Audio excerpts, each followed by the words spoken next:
ఓం గం గణపతియే నమః. స్వర్ణలక్ష్మి నమస్తే అస్తు. పరబ్రహ్మ స్వరూపిణి రాజ్యం దేహి ధనం దేహి సర్వకామాంచ దేహి మే. ఓం గం గణపతియే నమః. మనందరికీ చాలా వివేకం ఉండాలి, ఇంటెలిజెన్స్ ఉండాలి. ఎందుకంటే అవకాశాలు, తర్వాత ఆపర్చునిటీస్, లేదంటే మనకి ఏమని చెప్తారు, ట్రాప్ అంటారు. మనకి పన్నాగాలు 2 ఒకేలాగా ఉంటాయి. మనకి తర్వాత పడిన తర్వాతే తెలుస్తుందన్నమాట. అందుకని అది మనకు తెలుసుకునే ఒక వివేకం మనకుండాలి కాబట్టి, ఇంటెలిజెన్స్ మనకుండాలి కాబట్టి, ఆ బుద్ధి మనకుండాలి కాబట్టి, మనం గణపతిని ప్రార్థనతో అది రావాలని మనం కోరుకుంటున్నాము.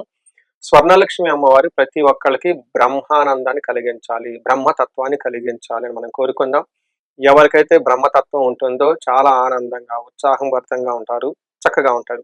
నెక్స్ట్ మనకి స్వర్ణలక్ష్మి అమ్మవారు రాజ్యం దేహి, మనందరికీ చక్కగా రాజ్యాధికారాన్ని ఇవ్వాలి.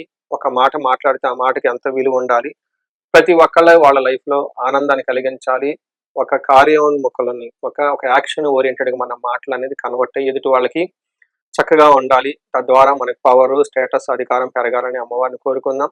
అలానే ధనం దేహి, మనం ఎక్కడుంటే అక్కడ విపరీతమైన ధనం ఉండాలి. ఆఫీసులో ఉంటే ఆఫీసు, ఇంట్లో ఉంటే ఇంట్లో, బయట ఎక్కడ ఉన్నా కానీ ధనానికి ఎప్పుడు లోటు లేకుండా ఉండాలని అమ్మవారిని కోరుకుందాం. సర్వకామాంచ దేహిమే, అనుకున్న ప్రతి కోరిక కూడాను క్షణాల్లో ఆ కోరికలన్నీ నెరవేరాలని చెప్పేసి ఆ శక్తి మనకి ఈ 2026లో పరాభావన సంవత్సరాలు అమ్మవారు మనకి ఇవ్వాలని చెప్పేసి మనం కోరుకుందాము.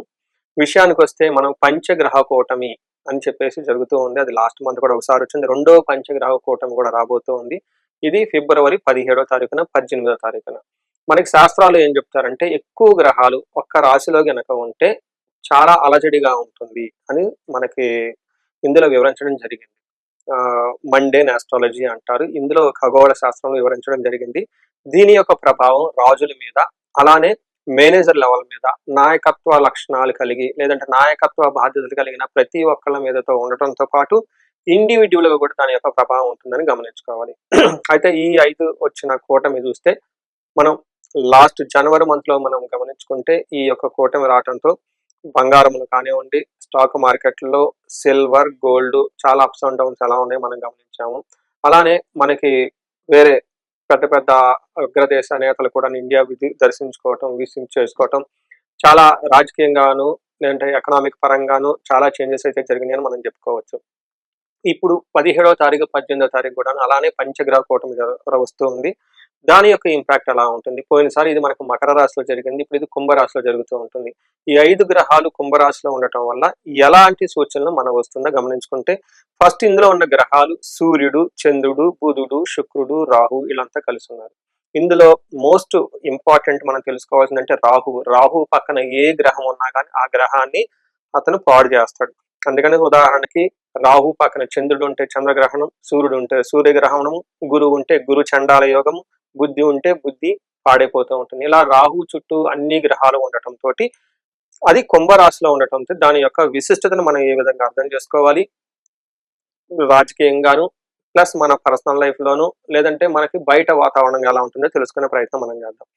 ఫస్ట్ ఇది చూసుకుంటే మనకి చంద్రుడు ప్రజల యొక్క మనస్సుని యొక్క స్థితిని తెలుస్తూ ఉంటుంది. రాహువు భయభ్రాంతుల్ని, అనవసరమైన అత్యంత ఉత్సాహాన్ని కలిగిస్తూ ఉంటాడు. మోసపూరితమైన ఆలోచన సృష్టిస్తూ ఉండే అవకాశం ఎక్కువగా ఉంటుంది. సూర్యుడు ఉండటంతో అధికారం కలిగి ఉంటుంది. అంటే ఓవరాల్ గా ఇది జనాలకు సంబంధించి, రాజుకు సంబంధించి మధ్యలో ఒక భ్రాంతి, ఒక అపోహ, ఒక మ్యానిపులేషన్ జరిగే అవకాశం ఎక్కువ ఉందని గమనించుకోవచ్చు. ప్రజలు, వ్యవస్థలు, పాలనా యంత్రాంగం సిద్ధాంతాల మీద ఎక్కువగా ఈ ఈ యొక్క పంచగ్రహ కూటమి చాలా ఆధారపడి ఉంటుంది, ప్రభావాన్ని కలిగి ఉంటుందని గమనించుకోవాలి. మనం ఏ విధంగా చూసుకోవచ్చు అంటే, మనకి ఇమ్మీడియట్ గా మనకి మహాశివరాత్రి జరుగుతుంది. ఆ తర్వాత మనకి ఉగాది పండుగ కూడా. ఉగాది పండుగ శ్రీ పరాభావనామ సంవత్సరం పేరు. ఆ పేరులోనే ఉంది పరాభావం, అంటే భయం గొలిపే విధంగా ఉంటుంది, అపోహలు కలిగే అవకాశం ఎక్కువగా ఉంటుంది, అవమానాలు జరిగే అవకాశం ఎక్కువగా ఉంటుందని గమనించుకోవాలి. పరాభావన సంవత్సరంలో మనల్ని మనం కాపాడుకోవాలి. మనకి భయం గొలిపే పరిస్థితుల నుంచి, భయం గలిపే శిష్టాల నుంచి, భయం పూరితమైన వాతావరణం నుంచి కాపాడుకోవాలి. అందుకని ఈ టైంలో మనకి ఎక్కువగా గ్రోత్ అయితే ఉండదు, స్టాగ్నేటెడ్ గా ఉంటుంది, నిలకడగా ఉంటుంది అని చెప్తారు.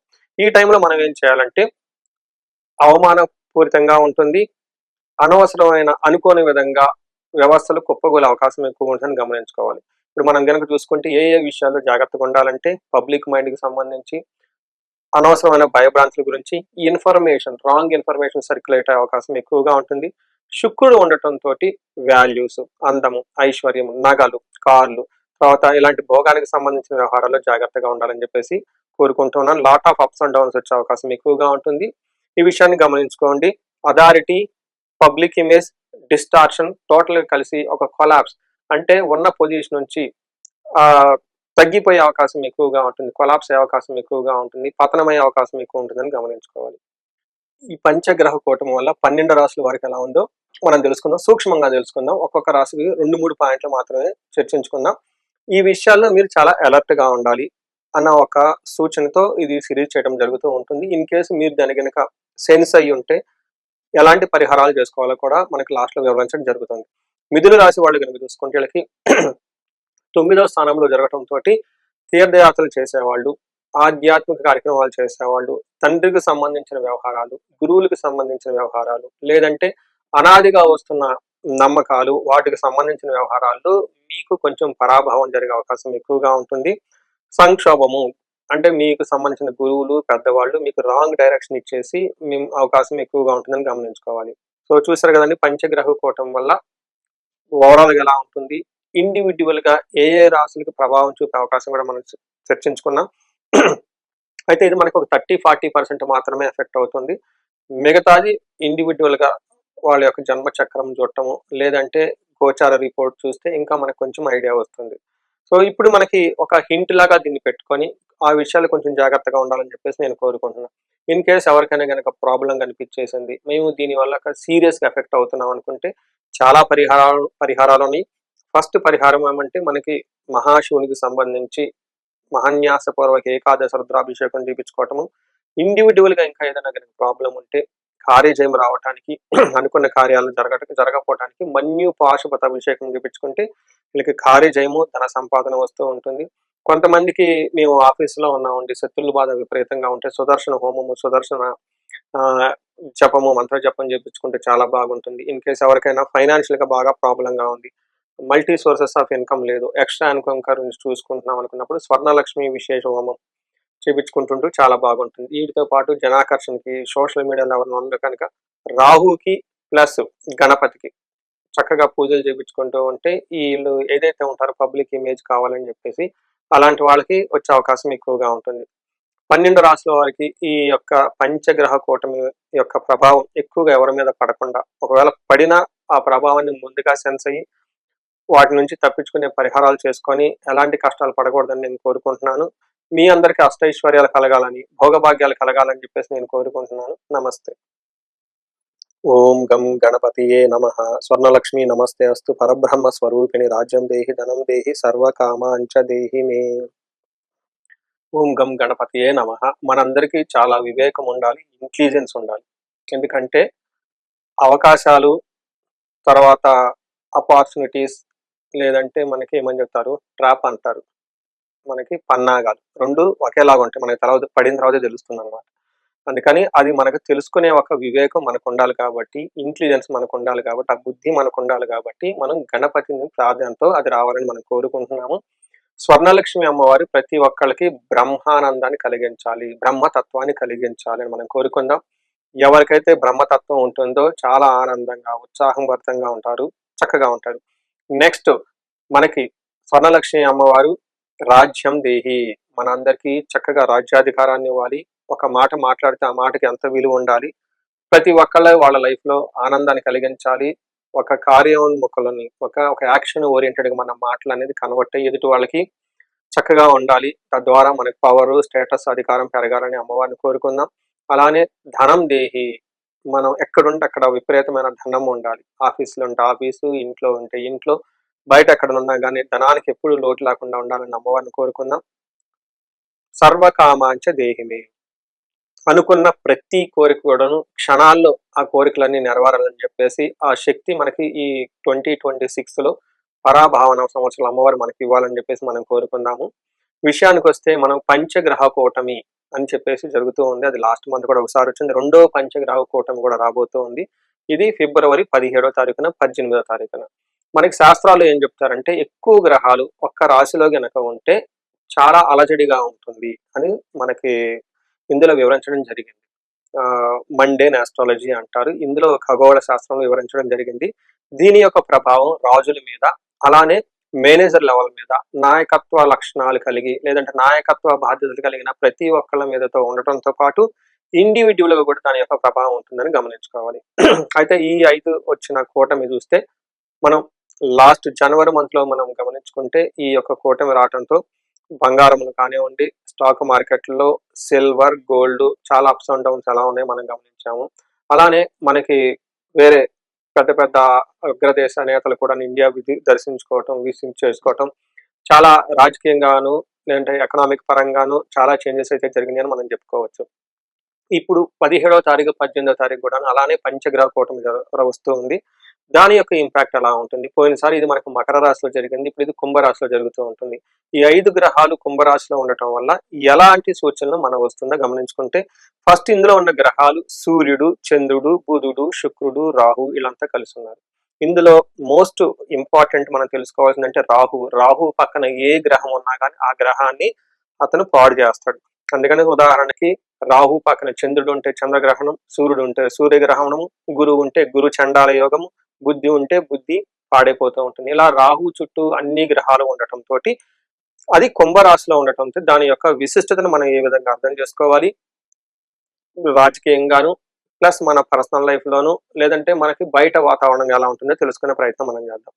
ఫస్ట్ ఇది చూసుకుంటే మనకి చంద్రుడు ప్రజల యొక్క మనస్సుని యొక్క స్థితిని తెలుస్తూ ఉంటుంది. రాహువు భయభ్రాంతుల్ని, అనవసరమైన అత్యంత ఉత్సాహాన్ని కలిగిస్తూ ఉంటాడు. మోసపూరితమైన ఆలోచన సృష్టిస్తూ ఉండే అవకాశం ఎక్కువగా ఉంటుంది. సూర్యుడు ఉండటం తోటి అధికారం కలిగి ఉంటుంది. అంటే ఓవరాల్ గా ఇది జనాలకు సంబంధించి, రాజుకు సంబంధించి మధ్యలో ఒక భ్రాంతి, ఒక అపోహ, ఒక మ్యానిపులేషన్ జరిగే అవకాశం ఎక్కువ ఉందని గమనించుకోవచ్చు.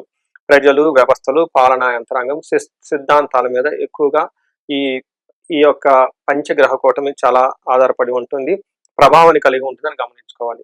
మనం ఏ విధంగా చూసుకోవచ్చు అంటే మనకి ఇమ్మీడియట్ గా మనకి మహాశివరాత్రి జరుగుతుంది. ఆ తర్వాత మనకి ఉగాది పండుగ కూడా. ఉగాది పండుగ శ్రీ పరాభావనామ సంవత్సరం పేరు. ఆ పేరులోనే ఉంది పరాభావం అంటే భయం కొలిపే విధంగా ఉంటుంది, అపోహలు కలిగే అవకాశం ఎక్కువగా ఉంటుంది, అవమానాలు జరిగే అవకాశం ఎక్కువగా ఉంటుందని గమనించుకోవాలి. పరాభావన సంవత్సరంలో మనల్ని మనం కాపాడుకోవాలి. మనకి భయం కలిగే పరిస్థితుల నుంచి, భయం కలిగే శిష్టాల నుంచి, భయం పూరితమైన వాతావరణం నుంచి కాపాడుకోవాలి. అందుకని ఈ టైంలో మనకి ఎక్కువగా గ్రోత్ అయితే ఉండదు, స్టాగ్నెటెడ్ గా ఉంటుంది, నిలకడగా ఉంటుంది అని చెప్తారు. ఈ టైంలో మనం ఏం చేయాలంటే అవమానపూరితంగా ఉంటుంది, అనవసరమైన అనుకోని విధంగా వ్యవస్థలు కుప్పగోలే అవకాశం ఎక్కువ ఉంటుందని గమనించుకోవాలి. ఇప్పుడు మనం కనుక చూసుకుంటే ఏ ఏ విషయాల్లో జాగ్రత్తగా ఉండాలంటే పబ్లిక్ మైండ్ కి సంబంధించి అనవసరమైన భయభ్రాంతుల గురించి, ఇన్ఫర్మేషన్, రాంగ్ ఇన్ఫర్మేషన్ సర్క్యులేట్ అయ్యే అవకాశం ఎక్కువగా ఉంటుంది. శుక్రుడు ఉండటం తోటి వాల్యూస్, అందము, ఐశ్వర్యం, నగలు, కార్లు, తర్వాత ఇలాంటి భోగానికి సంబంధించిన వ్యవహారాల్లో జాగ్రత్తగా ఉండాలని చెప్పేసి కోరుకుంటున్నాను. Lot of ups and downs వచ్చే అవకాశం ఎక్కువగా ఉంటుంది. ఈ విషయాన్ని గమనించుకోండి. Authority, public image, distortion total కలిసి ఒక కొలాప్స్ అంటే ఉన్న పొజిషన్ నుంచి తగ్గిపోయే అవకాశం ఎక్కువగా ఉంటుంది, కొలాప్స్ అయ్యే అవకాశం ఎక్కువగా ఉంటుంది, పతనమయ్యే అవకాశం ఎక్కువ ఉంటుందని గమనించుకోవాలి. ఈ పంచగ్రహ కూటమి వల్ల 12 రాశుల వరకు ఎలా ఉందో మనం తెలుసుకుందాం, సూక్ష్మంగా తెలుసుకుందాం. ఒక్కొక్క రాశికి 2-3 పాయింట్లు మాత్రమే చర్చించుకుందాం. ఈ విషయాల్లో మీరు చాలా అలర్ట్ గా ఉండాలి అన్న ఒక సూచనతో ఇది సిరీస్ చేయడం జరుగుతూ ఉంటుంది. ఇన్ కేసు మీరు దాని కనుక సెన్స్ అయ్యి ఉంటే ఎలాంటి పరిహారాలు చేసుకోవాలో కూడా మనకి లాస్ట్ లో వివరించడం జరుగుతుంది. నెక్స్ట్ మనం ఈ రాశి కనుక చూసుకుంటే క్యాప్రికాన్, మకర రాశి చూస్తే వీళ్ళకి 2వ ప్లేస్ లో ఉండటం తోటి ఆర్థికానికి సంబంధించి, ధనానికి సంబంధించిన వ్యవహారాల్లో మీకు నిలకడ ఉండకుండా అప్స్ అండ్ డౌన్స్ ఎక్కువగా ఉంటుంది. అంటే ఏమంటారు, ఫైనాన్షియల్ స్ట్రెయిన్, ఆర్థిక ఒత్తిడి, స్పీచ్ ఇష్యూస్. మీరు ఇందులో ఎవరన్నా కనుక ఉంటే మాట్లాడేటప్పుడు చాలా జాగ్రత్తగా మాట్లాడాలి. ఒక్కోసారి మాట పొరలి అవమానాలకు గురయ్యి తద్వారా ఇబ్బందులు పడే అవకాశం ఎక్కువగా ఉంటుంది. మనం రీసెంట్ గా చూస్తూ ఉన్నాం, సోషల్ మీడియాలో రకరకాలుగా మాట్లాడేస్తూ ఉంటారు. తద్వారా లాట్ ఆఫ్ ఇది కూడా జరుగుతూ ఉంటుంది ఈ మధ్య కాలంలో. సో చూసారు కదండి, పంచగ్రహ కూటమి వల్ల ఓవరాల్ గా ఎలా ఉంటుంది, ఇండివిడ్యువల్ గా ఏ ఏ రాశులకు ప్రభావం చూపే అవకాశం కూడా మనం చర్చించుకున్నాం. అయితే ఇది మనకు ఒక 30-40% మాత్రమే ఎఫెక్ట్ అవుతుంది. మిగతాది ఇండివిడ్యువల్‌గా వాళ్ళ యొక్క జన్మ చక్రం చూడటము, లేదంటే గోచార రిపోర్ట్ చూస్తే ఇంకా మనకు కొంచెం ఐడియా వస్తుంది. సో, ఇప్పుడు మనకి ఒక హింట్ లాగా దీన్ని పెట్టుకొని, ఆ విషయాలు కొంచెం జాగ్రత్తగా ఉండాలని చెప్పేసి నేను కోరుకుంటున్నా. ఇన్ కేస్ ఎవరికైనా గనక ప్రాబ్లమ్ కనిపిచ్చేసింది, మేము దీనివల్ల సీరియస్‌గా ఎఫెక్ట్ అవుతున్నాం అనుకుంటే, చాలా పరిహారాలున్నాయి. ఫస్ట్ పరిహారం ఏమంటే మనకి మహాశివునికి సంబంధించి మహాన్యాసపూర్వక ఏకాదశ రుద్రాభిషేకం చేపించుకోవటము. ఇండివిడ్యువల్‌గా ఇంకా ఏదైనా గనక ప్రాబ్లమ్ ఉంటే కార్యజయం రావటానికి అనుకున్న కార్యాలు జరగకపోవటానికి మన్యు పాశుపత అభిషేకం చేపించుకుంటే వీళ్ళకి కార్యజయము, ధన సంపాదన వస్తూ ఉంటుంది. కొంతమందికి మేము ఆఫీస్‌లో ఉన్నామండి. శత్రువుల బాధ విపరీతంగా ఉంటే సుదర్శన హోమము, సుదర్శన ఆహ్, జపము, మంత్ర జపం చేపించుకుంటే చాలా బాగుంటుంది. ఇన్ కేస్ ఎవరికైనా ఫైనాన్షియల్‌గా బాగా ప్రాబ్లమ్‌గా ఉంది. మల్టీ సోర్సెస్ ఆఫ్ ఇన్‌కమ్ లేదు. ఎక్స్‌ట్రా ఇన్‌కమ్ గురించి చూసుకుంటున్నాం అనుకున్నప్పుడు స్వర్ణలక్ష్మి విశేష హోమం చేపించుకుంటుంటూ చాలా బాగుంటుంది. వీటితో పాటు జనాకర్షణకి సోషల్ మీడియాలో ఎవరైనా ఉంటే కనుక రాహుకి ప్లస్ గణపతికి చక్కగా పూజలు చేపించుకుంటూ ఉంటే ఈళ్ళు ఏదైతే ఉంటారో పబ్లిక్ ఇమేజ్ కావాలని చెప్పేసి అలాంటి వాళ్ళకి వచ్చే అవకాశం ఎక్కువగా ఉంటుంది. 12 రాసుల వారికి ఈ యొక్క పంచగ్రహ కూటమి యొక్క ప్రభావం ఎక్కువగా ఎవరి మీద పడకుండా, ఒకవేళ పడినా ఆ ప్రభావాన్ని ముందుగా సెన్స్ అయ్యి వాటి నుంచి తప్పించుకునే పరిహారాలు చేసుకొని ఎలాంటి కష్టాలు పడకూడదని నేను కోరుకుంటున్నాను. మీ అందరికీ అష్టైశ్వర్యాలు కలగాలని, భోగభాగ్యాలు కలగాలని చెప్పేసి నేను కోరుకుంటున్నాను. నమస్తే.